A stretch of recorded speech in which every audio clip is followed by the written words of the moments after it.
Қайырлы күн, құрметті оқырмандар және әлеуметтік желілер жазушылары.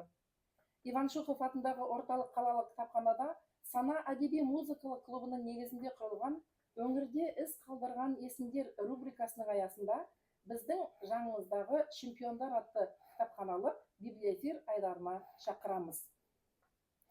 Еңбек және халықаралық қарттар күні мерекесінің қарсаңында әртүрлі мамандықтар әлемімен танысу мақсатында біздің өңірдегі танымал еңбекқор адамдардың тарихи өмірі мен шығармашылықтарымен танысу және кездесулер циклі жалғасын табуда.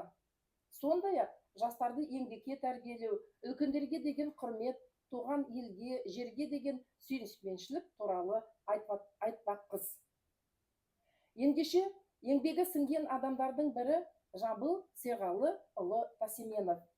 Солтүстік Қазақстан облысының құрметті азаматы, Қазақстан спортының құрметті қайраткері, КСРО спорт шебері атағын елімізде тұңғыш алған қазақтардың бірі, күрестен кеңес одағы құрамы командасының сапына бірінші болып алынған Қазақстан спортының еңбек сіңірген қайраткері, дарынды балаларға арналған мектеп-интернатының ұйымдастырушы және бұрынғы директоры, республиканың 3 мәрте чемпионы, грек-рим күресі бойынша спорт шебері бүгін біздің қадірлі қонағымыз. Сәлеметсіз бе? Қош келдіңіз. Рахмет. Олай болса, басында қысқаша өмір баяныңыз туралы баяндап кетейін деп едім. Айту керек, Жамбыл Серғазыұлы Тасименов 1945 жылы 10 тамызда Солтүстік Қазақстан облысының Жамбыл аудандағы Киров ауылында туды. Еңбек жолын 1964 жылы облыстық жастар спорт мектебінде жаттықтырушы болып бастады. 1970 жылдан ақпан айынан облыстық комсомол комитетінің спорт және қорғаны бұқаралық жұмыстар жөніндегі бөлімнің меңгерушісі қызмет атқарды. 1974 жылы облыстық кәсіби білім беру жүйесі басқармасы бастығының орынбасары болып тағайындалады. 1992-94 жылдары Солтүстік Қазақстан облыстық білім беру жүйесіндегі дене тәрбиесі және спорт басқармасының бастығы болды. 1997 жылдан 2009 жылдың наурыз айына дейін облыстық спортқа дарынды балалардың мектеп-интернатын басқарды. Жамбыл Серғазыұлы облыстың спорт сүйер қауымы арасында зор беделіне ие. Белсенді, салауатты өмір салтын әрине өте ұстанады. Менің ойымша, келешекте өзінің өмір баянында толығырақ айтып кетерсіз деп ойлаймын. Сонымен бірінші сұрақ сізге, Жамбыл Серғазыұлы, сізге өте қуаныштымыз, біздің қадірлі қонағымыз болып отқаныңызға. Алғашқы сұрағымыз, жасөспірімдер арасында танымал, намыстарды қайраған, жүгірілерді жаныған сүйікті спортшылар болғаныңызда енді баршамызға мәлім. Шынымды айтсам, сізге өте қуанып отырмын бізге келгеніңізге. Өзіңіз туралы және өзіңіздің мамандығыңыз туралы қысқаша сипаттап берсеңіз, бала Жамбыл қандай болды екен? Сондай-ақ бүгінгі таңда көптеген жетістіктерге жеттіңіз. Сіздің марапаттарыңыз да өте көп. Осы жолға қалай келдіңіз? Қысқаша айтып берсеңіз. Сол айттыңыз ғой, 45 жылы тамыз айында туған екенмін. Сол жас кезімде кішкентай көбірек ауырыппын. Әке-шешемнің қолында өсіппін. Шешем 2 жасында қайтып кетті. Содан көрші соғыста күйеуі қайтыс болған азаматша Катипа деген келіншек, сол шешем болды. Әкем үйленіп, сол туған шешеден артық болды, шын айтқанда. Мені сондай жақсы көрді. Мектепке барарда сабағымды дайындағанымды бақылайды. Сосын қысты күні мысалы пима киіп барып, мен пима киімгім келмейді, бәтіңкем бар, кигізден істеген. Соны кигізім, жоқ, күн суық болмайды. Есіктің алдында отырып алады, шығармайды мені. Сосын үлкен бір балалар зомбылық жасаса, зомбылық, оларды қолына таяқ алып, бір баланың да басына зақым келтіргенін де білем. Содан балалар қорқады, шешесі керемет қатал, оған тиіспеңдер деп. Ал елде енді сол тентектеу болдым кішкене.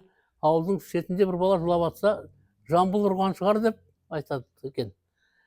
Ал содан мектепке барғанда, мектептегі мұғалімім отан соғысының мүгедегі бір аяғы жоқ, түбінен сол жараланып, Қапен Әбдірахманов деген кісі үшінші класс, біріншіден үшінші класқа дейін сабақ берді. Сол кісінің айтқанын істеп, мен жақсы оқыдым.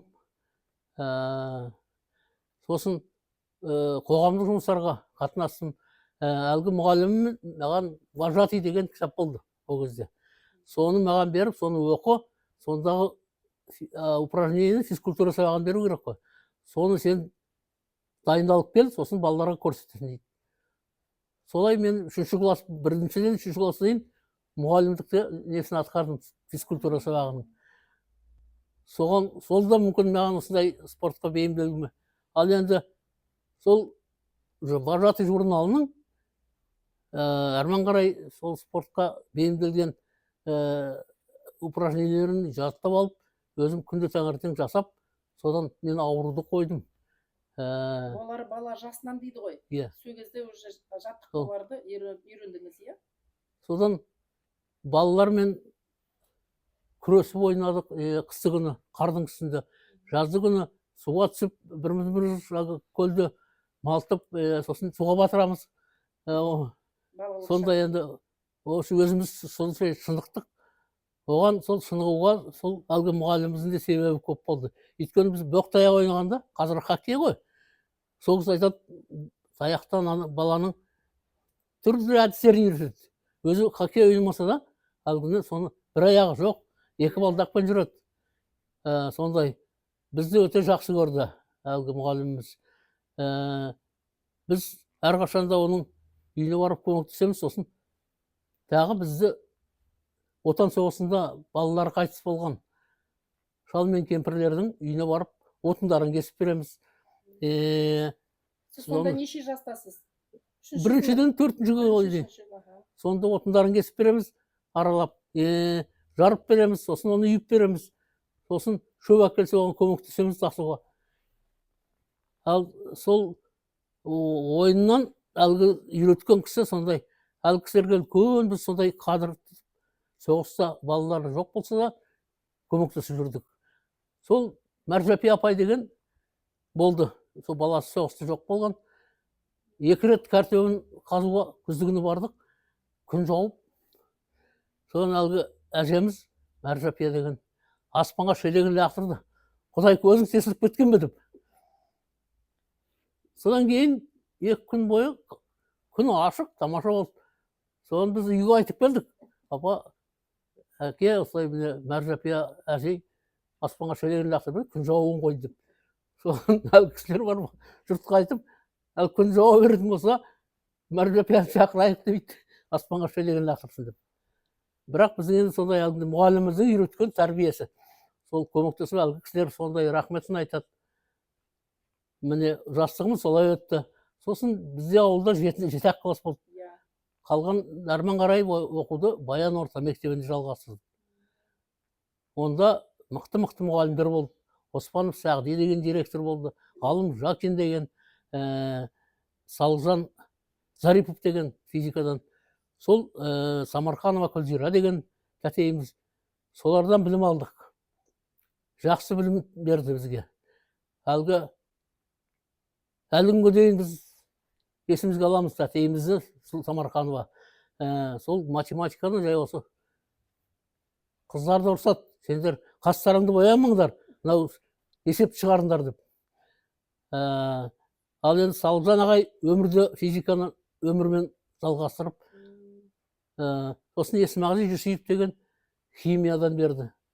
Ол кісі де сол барлық тәжірибелерді мектепте жасайтын. Соны бізге бәрін көрсетіп, бір күні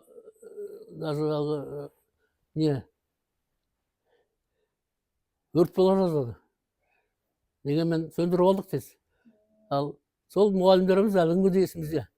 Өйткені олардың берген тәлім тәрбиесі, сабағы біз оны ұмытқанымыз жоқ. Сол баян мектебін мен күміс медальға бітірдім. Қазақ тілінен жазбаша 4 алдым, басқасын бәрін 5-ке тапсырдым. Жақсы. Бастауыш сыныптарды осы өзіңіздің еліңізде, сосын тағы да ары қарай 7-ші сыныпқа дейін оқып, ары қарай қай жаққа оқуға бардыңыз? Баян орта мектебіне, Баян орта қасымызда, ауылымыздың жанында 15 шақырым жерде. Баяннан кейін ауыл болды, колхоз болды, онда орта мектеп болды. Сол Преснов ауданында сол кезде сол 2 шақ мектеп болды Преснов ауданында. Бірі сол Баян орта мектебі болды. Оның бітірген оқушылар көбі қызметке орналасып жүрді сол кезде. Ал енді Сіз сол мектепті тәмамдап болғаннан кейін, сіз жоғары оқу жағына барып оқуға түстіңіз ба? Петропавлдың педагогикалық институтының биология, химия факультетіне барып түстім. Сонда оқып жүргенде 2-ші курста әскерге алындым. Ол кезде не жоқты, Хрущевтің заманы. Соны әскерде болғанда Самарқандқа қаласына. Сол оқып жүргенде күрес секциясына барғам. Институтта. Виктор Давыдович деген сол тренерім болды.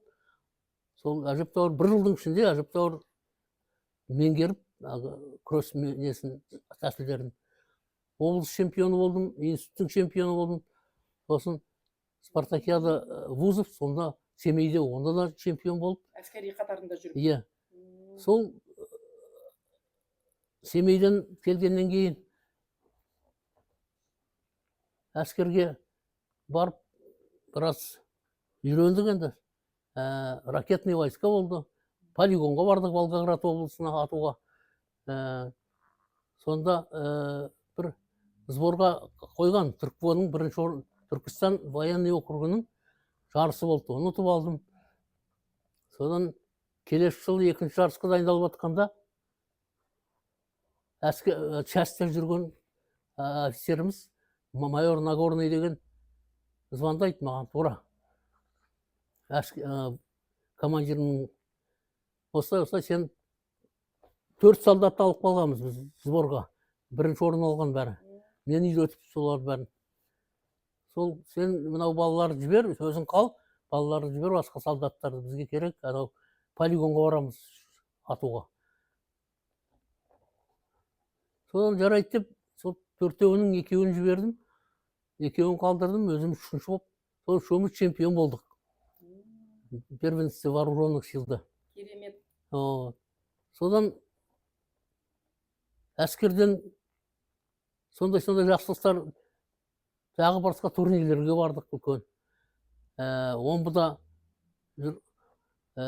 приз Сибири бүкіл. Сосын Қарағандыда 18 мемлекеттің несі келді Қарағандыға. Солармен күресіп, онда мәртебем өсті.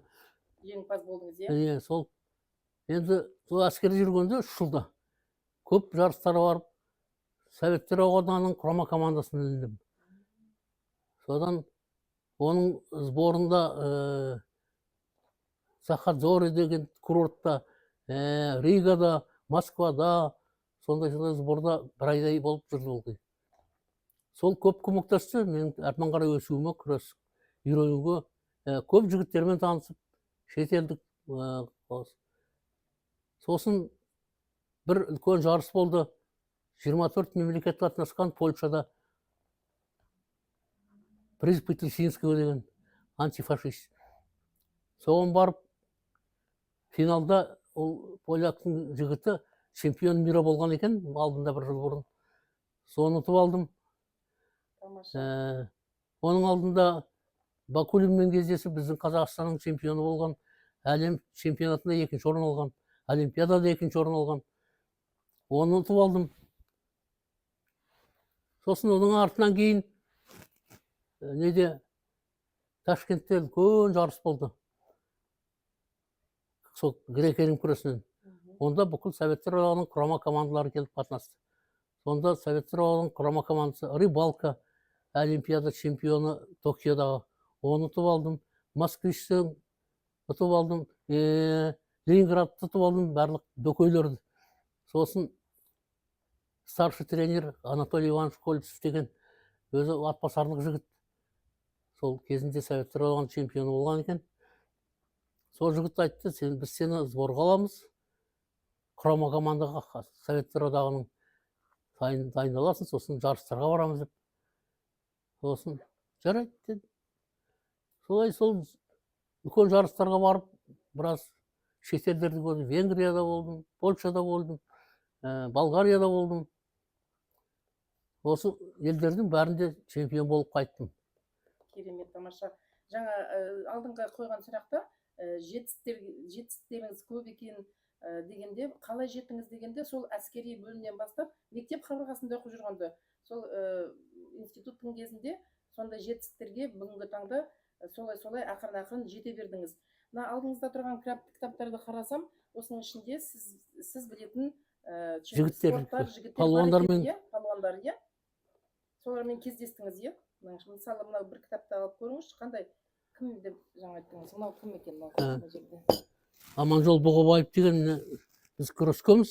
Ол еркін күрестен Айхановтың оқушысы, Әбілсейіт Айхановтың.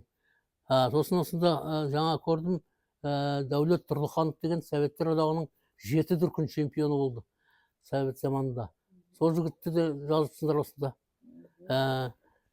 Сосын осы Айханов туралы да көп. Әбдісалам Нұрмұханов деген боксер жігіт, ауыр салмақта. Ол әлем чемпионатында жүлдегер болған жігіт, Қазақстанның намысын қорғап. Дәл сол кезде өзіңіз Қазақстанның абыройын, өзіңіздің абыройыңызды сол жерде көтеріп, марапатқа ие болғанда қандай сезімде болдыңыз? Патриоттық сезім шығар, е? Ол енді бірінші біздің бапкерлерімізге байланысты. Сол қалай үйретеді, сол енді әрине қуаныш көп болды.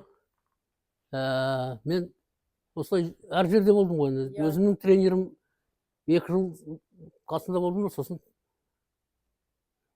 мысалы Ташкентке барғанда Бородин Георгий Александрович Самарқандта. Сол кісі болды тренер. Сборныйда Колесов Анатолий Иванович болды. Сосын Мазур деген кісі болды, майор. Ол кісілер әлі есіңізде, иә? Иә. Енді ол кісілерді ұмытпайсыз ғой. Өйткені әке шеше орнына бірге жүріп, даже күндегі ішкен тамағымызды бақылап отырады. Сол таңертең тұрғанда физиограф жасайды, соның бәрін қадағалап отырады. Және жай бос уақытта да, мысалы киноға барсақ, бірге барады бізбен. Сборда жүргенде сондай жақсы өмірлер болды енді. Одан көп нәрсе үйрендік біз. Сосын бара-бара осы қызметке келген кезде, осы салада жұмысыңызды жалғастырдыңыз, иә? Мысалы, комсомолда істедім. Комсомол кезіндегіде. Сонда көп жігіттермен таныстым, жас жігіттермен, басқа жердің, Москваның, Ленинградтың, Украинаның, сосын шетелдерге шығып тұрдық. Солармен де қарым-қатынасып. Поляк жігіт маған бір хат жазыпты. Мен сен үйреткен тәсілмен осылай чемпионат мезdoттым деп. Ян Михайлик деген. Ықпал еткен ғой, сіздің ақыл кеңесіңіз. Әрине, сіз қазіргі таңда, енді жасыңыз енді зейнет болып отқаннан кейін, бұрынғыдай өзіңіз қоғамдық өмірге белсене қатысасыз. Қарап отырсам, әрқашанда кез келген шарада белсенділік етіп жүресіз. Сонда сосы көптеген кездесулерде болып жүрсіз да, әріптестеріңізді көп шығар, е? Бүгінгі таңда сол манаға болған әріптестеріңнен хабардарсыз ба? Достарым көп. Достарыңыздың да? Мысалы, Ташкентте болғанда спорт ротада болдым. Өзбек жігіттерімен таныс болып, олар сол сборда болғанда үйіне апарады кейде, жексенбі күндері. Үйіне апарып, әкшесімен таныстырып, сосын әскер бітіргесін оларды қонаққа шақырып, осында қолдықты болды, Петропавлда. Яғни жолдастарыңыз, әріптестеріңіз бар, қарым-қатынаста әлі күнге дейін болып жүр. Етінім, сіз жастармен өте жылы қарым-қатынастасыз. Позитивтік күйде болып жүресіз, әрқашанда олардың енді батырлық ерліктері мен патриоттық сезімдеріне бүгінгі күнде қарасаң әрине көңіліңіз көнши ме сіздің осы жастарға деген? Немесе ол үшін не істеу керек? Жастардың енді әрқашанда жастар өздерінің үлкен ағаларынан асып кету керек қой. Қай оқуда, Қай салада еңбекте, спортта. Сол жігіттерге мен ризамын. Ал енді көбі, мысалы, қаланың балалары, онша дайындықтары шалағайлау болады. Ал ауылдың балалары, ол ауылда жұмыс істеп, қара жұмыс істеп келген мықты болады. Сондықтан біз сборға көбіне ауылдың балаларын қабылдаймыз. Сосын дайындаймыз оны. Ол балалардан шыққан әлем чемпиондары да бар. Азия біріншілігінің, бокстан, күрестен, велоспорттан. Сондықтан бүгінгі таңда біздің жасөспірімдер балаларымызбен әлі қайда бүгін жаттығуларды жасай беру керек, иә? Оны үйде болсын, мектеп қабырғасында, қоршаған ортада болсын, олар өздерін жаттықтыру керек, иә? Дайындау керек. Дайындау керек. Өзіңіз білетіндей, орталық Азияның көшпелі халықтарының дәстүрінен бастау алатын этникалық спорт түрлеріне арналған 5-ші көшпенділердің дүниежүзілік ойындары Қазақстанның мәдени және тарихи мұрасын бөлшектеу үшін маңызды алаңға айналды. Астанада жуырда өткен салаға көп адамдар енді көп назар аударды. Зейін қойып, осыған енді сондай көңіл бөлді деп айтуға болады. Сіз болдыңыз ба, көрдіңіз бе? Сізге қандай ойындардың түрлері ұнады? Маған облыс спорттың председателі, сіз барасыз, делегацияның мүшесі болып барасыз дегенде, мен жас кезімде белімнен мер тігіп едім. Бірішке мен шөп артқан бірішке басып кетіп, сол өзінің несін, организмін ұмытқан жоқ екен. Сол белімді баса алмай қалып, сосын бара алмадым. Мен рахметімді айттым, бірақ өзім үйде телевизордың алдында отырдым, көрдім. Мен бұл Орта Азияда мен 3 жыл әскерде болдым. Самарқандта, Ташкентте, Фрунзеде, Шарджоу, Мары, бүкіл енді сол. Сонда 2 дүркін Өзбекстанның чемпионы болдым күрестен, 1 дүркін Қырғызстанның чемпионы болдым. Сосын Өзбекстанның құрама командасына бас бапкері маған әскерден кейін сен осында қаласың ба? Өзбекстанда осында қалсаң қалай деді. Мен айттым, шешем кәрі, қала алмаймын. Сосын мені 2 дүркін чемпионым Өзбекстанның сборныйға қоспапты. Шасқа жылап келдім. Бүрішко деген майор бастығымыз бар еді. Әлгі кісі айтып едім, сен саспа. Тек қана өзіңнің дайындығыңды әрмен қарай жалғастыра бересің. Мен басқа не Тәжікстанға, не Қырғызстанға, не Түркменияға, соның командасында барасың, Спартакиада народовецтерға деп. Соның ақыры 2 күннен кейін маған хабар келіп, кейін міне продовольственный не аласың, Фрунзеге барасың деді. Сосын бардым, барған күні 16 май әлі есімде, онда бунт болып жатыр екен. Не үшін, неліктен? Милициялардың машинасын көшеде жағып жібереді. Сосын милицияларды ұрады. Сондай. Соны барғаннан кейін мен сразу аэропортқа алып барды. Сонда қолымызға автомат беріп, аэропортты күзетесіңдер деп. Сол бір рет сол аэропортты күзеттік. Тренировка жоқ, қайда шығармайды, тек қана сонда. Сосын неден Москвадан Гречки келді, министр обороны. Сосын мынау біздің танк батальонының бір батальонды келіп, Фрунзенің көшесінде күнде 1 жеті айналып жүрді, халықты тыныштандыру үшін. Енді сонда болған жағдай өте қиын болды. Сосын шасқа телеграмма бердім мен. Осы мені тренировка жібермей жатыр. Енді Спартакиада бару керек, Советтер одағының. Сосын генерал шақырады бір күні. Бардым, сен қайдан келдің? Осылай Ташкенттен келдім, осындай спорт ортадан, осындай жарысқа қатынасу үшін. Бардым ба тренировка? бардым, бірақ босатқан жоқ. Қазір жай бір екі сағатқа барып келдім. Содан одан қағаз алып кел, мен босатайын деді ал генерал. Сосын қағаз алып келдім, бір айға босатты. Сол күні, келесі күні Ыстықкөлдің жағасына апарып, сонда сборға болдық бір ай. Сосын Москва бардым. Москвада Қырғызстанның командасында. Енді жүре болғанда бірінші өзбектің палуанымен. Өзім білетін енді. Уверенно шықтым, ұттым. Сонда старший тренер Уляшкин Владимир Данилович деген трибунадан айғайлайды: мы его подготовили деп. Сосын айттым: вы подготовили, да, но вы не взяли меня в сборную. Обидели меня. Сосын екінші Ленинград пен үшінші Москва мен төртінші Москва болсын. Солай призер болып, сборныйға лектім. Бір үлкен кісі, көп жасаған, сол күрестің бастығы болған екен, Колесов деген Анатолий Иванович, біздің өзі жерлесіміз Атбасардан. Сосын тағы бір екі кісі, сол менің фамилиямды атап, мынаны сборға қосу керек, сборныйға деп. Содан сборныйға қосып, стипендия берді. Ауылға келіп, Петропавлға келдім, әскерден босанып.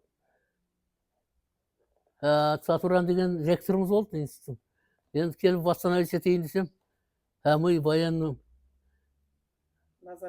квартиру, общежитие не дадим, устраивайся, стипендию не получишь, пока до первой сессии деді. Содан енді стипендия 140 теңге, мен стипендия аламын сол кезде. Жарайды деп, бір күні алып жігіттердің, бірге оқитын жігіттермен барып сабақ оқып отыр едім. Ал Сатуран кіріп келді. Қасында менің мұғалімім мектепте сабақ берген, Нұрсейітов Оразымбет деген. Қазақ тілінен сабақ берген, 4-ші класста. Сол кісі келіп, мені құшақтап, бетімнен сүйіп, Сатуранның көз алайып кетті. Өйткені алдында мені, сен осылай деп. Сосын, осында тұрасың ба деді общежитиеде. Сразу мен сартатып айттым, мынау Сатуран берген жоқ дедім. Бүйтіп қолын сағасып, завтра дадим Сатуран. Сосын стипендия аласың ба? Жоқ, берген жоқ дедім. Неге? Әскерден келдім, сессиядан кейін. Тоже завтра дадим деп. Ертеңіне Аграфина Степановна деген комендант сабақта мені сұрап алып, классный, ол кезде классный жетекші, соның екеуміз бүкіл общежитиеге орналастырды. Сосын стипендияны 2 күннен кейін аласың деді. Солай Оразымбет деген азамат мені солай бір қиын жағдайда бәріне. Сосын айтты: вы смотрите, Сатуранға, чтобы он учился хорошо. Если плохо будет учиться, звони мне. Главный инспектор Министерства просвещения Оразымбет. Сондай қолдау көрсетті сізге. Иә, қолдау көрсетті. Сосын алғы қыса бүкіл менің спортивный достижениемді жатқа айтып берді. Сатуран қарап, ты тоже давай записывай и знай деді. Біледі ғой сізді, иә. Жақсы, керемет. Енді жаңа айтқан өздеріңіздің жетістіктеріңіз туралы шетелде емес, басқа елдерде жүргенде өзіңіздің жетістіктеріңізді, марапаттарыңызды айтып кеттіңіз, жолдастарыңыз деп айтып жатсыз ғой. Ал енді бүгінгі таңда Сары Қайралы қызымен көп жыл бойы үлкен отбасының отағасы болып отырсыз. Біргесіз деп айтуға болады. Сара апайымыз енді Петропавлда ірі қызметкер атқарған білікті және сондай құрметті жан екенін білеміз, белгілі. Жуырда отбасы күні болды. Құндылығы туралы адамның осындай отбасына деген зейін қойып, тәрбие туралы бала немерелеріңізге қандай да үлгі болдыңыз деп ойлаймын. Осы отбасыңыз туралы құндылығыңыз, ең басты құндылық отбасы дейді ғой. Балаларыңыз осы туралы айтып берсеңіз. Енді ол үлкен тарих бір. Бәрін айтып, тауысамыз. Бірін айтты, бәрін айтты. Жалпы бұл өмірімізді сол семья құру үшін әкем соғыстан жараланып келе жатқанда военкомат Петропавлдан осы поездан түсіріп, сосын Пресновка әкеліп, одан Пресновтан военкомат Архангелка селосына, совхоздың орталығы, сонда әкеліп, сосын сельсоветтің несіне әкеледі, конторына, сосын қазақ бар ма, биесі бар, арбасы бар, деп. Сонда әлгі сельсоветтің председателі, осында бар, шал мен кемпір, баласы соғыста, соның үйіне апарайын, сол апаруға тиіс, биесі бар, арбасы бар, деп. Сол кісілердің ал қарсы алып, әлгі кісілер. Қарсы алып, бір тоқтысын сойып, әкеме солай қарсы алып, сосын қондырып, таңертең жүрейін деп жатқанда, шал мен кемпірдің, кемпірі шалына айтады, мен де барып көрейін, балам соғыста ғой. Соны қалай деп сөйлейді.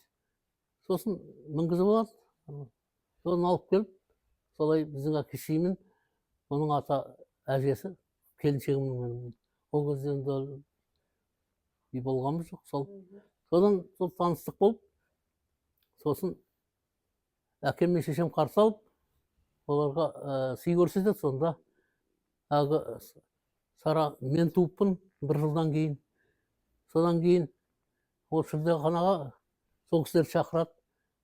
Әжесі мен шешесі, келіншегімнің, сол келіп, құрмет көріп, кетерінде мамық сүзікті подарокқа беріпті әкем мен шешем. Соған риза болған, келін, күйеуім аман сау соғыстан келсе, осы жігітке, маған енді мен туып отырмын ғой, осы жігітке бір қызға борышымын деп өз аузынан айтты. Сол енді әкем мен шешем сол мені мықты ұстады, маған айтты, басқа қыздарға қараушы болма.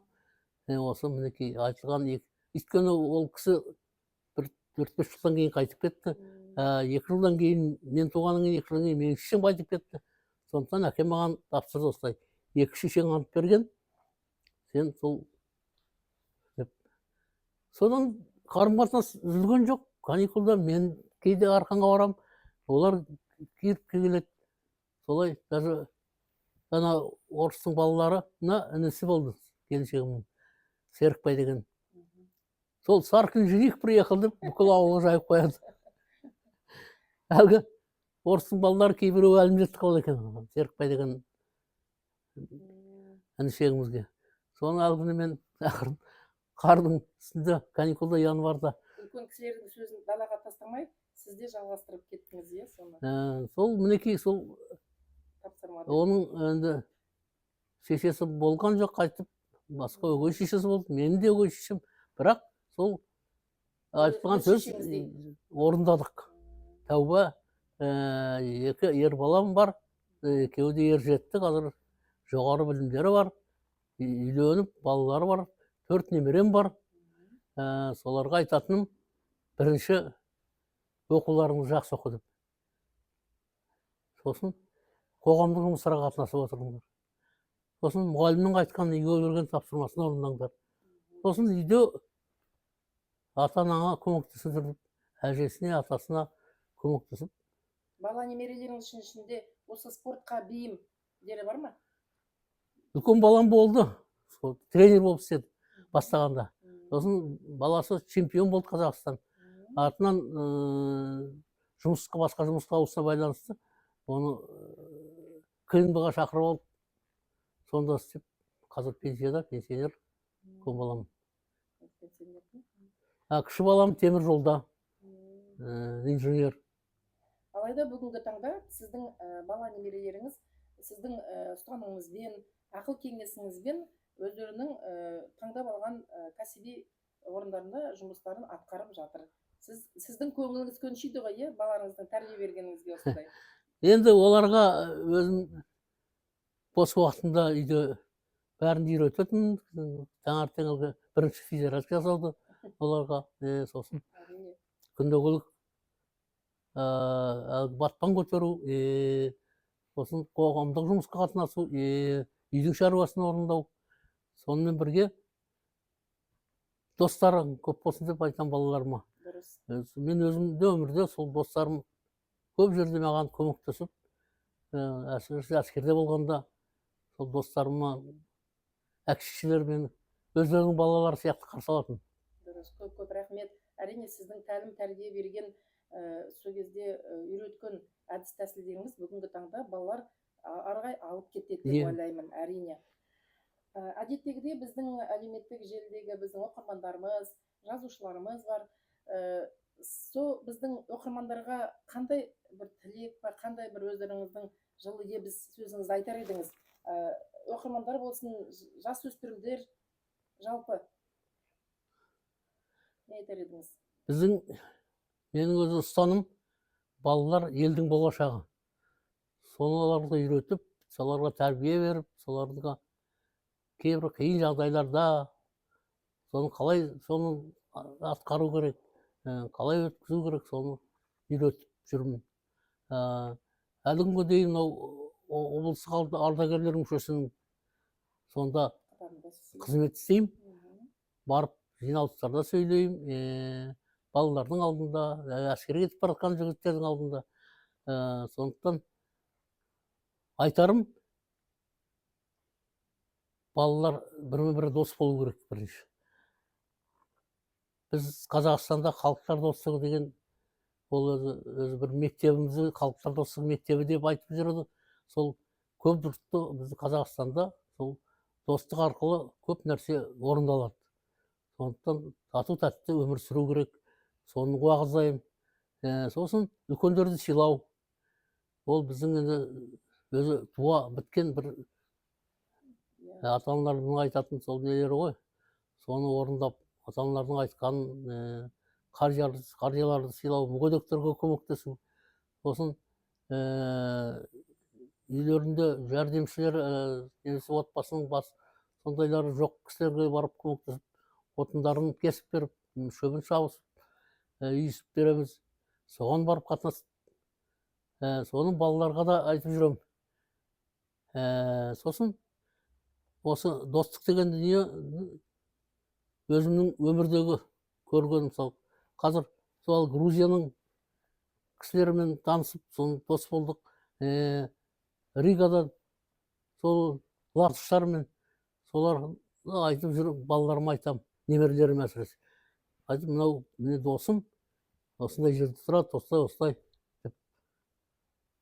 Дұрыс айтасыз. Себебі енді ұяда не көрсең, ұшқанда соны ілесің дейді ғой. Сіз маған бері айтып отырсыз, бала немерелерімізге, жасөспірімдерге енді қазақтың салт дәстүрін сақтау, ұлтжандылық болу деген сияқты көп достары болса екен деп, сондай азаматтардың енді сондай биік белестен көріне беретін сондай азаматтарымыз болса екен деп, әрине әр отбасының енді иелері соны тілейді деп ойлаймын. Сондықтан Жамбыл ағамыздың сол тілегі біздің оқырмандарға осылай екен.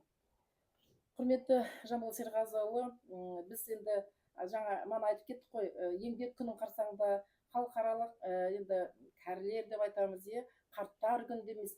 Солардың күнінің қарсаңында әрине біз сізге, жеке өзіңізге, отбасыңызға тек қана әрине денсаулық тілейміз. Мықты денсаулық болсын әрқашанда. Қарттар енді біздің қазынамыз дейді. Сондықтан сізді осындай күйде көргіміз келеді. Алла жазса келесі жылы сондай мерей тойда кездесетін болайық. Бала немерелеріңіз аман болсын. Жалпы біздің осы Қазақстан Республикасының азаматтары аман болып, осы Жамбыл ағамыз сияқты үлкен азамат болса екен дейміз.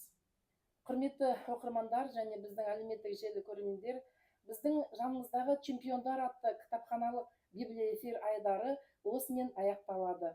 Бізбен болған Жамбыл Серғазыұлы, біздің қадірлі қонағымыз, қадірлі бүгінгі сондай өзінің айтып берген өмір баяны туралы, өзінің осы дәл міне көп жылдан бері болған қарым-қатынастағы болған жолдастары туралы бүгін әдемі айтып берді. Олай болса, біздің Иван Шохов атындағы орталық қалалық кітапхананың атынан, біздің директорымыздың атынан кішігірім сыйлық, мына кітап білім бұлағы дейді. Рахмет, Сондықтан сізге көп ризамыз осындай біздің библия эфир кешіне келгеніңізге, біздің осы кітапханаға келгеніңізге дән ризамыз. Олай болса, сізден болған Алтынай Қожабайқызы сау саламатта болыңыздар. Келесі кездескенше.